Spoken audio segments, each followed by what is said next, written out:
আজকে অনেকদিন পর আমি যাচ্ছিলাম বর্ধমান একটা বিশেষ কাজে। বিশেষ কাজটা কি তোমরা জানতে পারবে পরে। আর আমার সঙ্গে ছিল কৃষ্ণেন্দু। জৌরাম স্টেশনে এসে পোস্টারের সঙ্গে হালকা করে ফটো তুলে আমরা যাচ্ছিলাম প্ল্যাটফর্মের দিকে। প্ল্যাটফর্মে গিয়ে ট্রেনের জন্য ওয়েট করছিলাম অনেকক্ষণ। ট্রেন আসতেই আমরা দুজনে ঠেলাঠেলি করে উঠে পড়ি ট্রেনের মধ্যে। আর ট্রেনের মধ্যে দুজনেই পেয়ে গেছিলাম জায়গা খুব ভালোভাবে।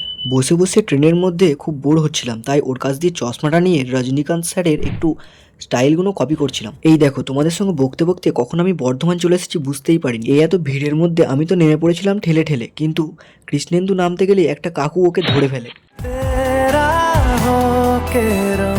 এই গান চেঞ্জ করো, ছেলেটা অনেক স্ট্রাগল করে বেরিয়ে এসেছে ওখান থেকে। স্টেশন থেকে বেরিয়ে এসে আমরা সোজা চলে গেছিলাম কম্পিউটার শপে, যেখানে ছিল আমাদের বিশেষ কাজটি। আর কাজটি হলো এই দেখো।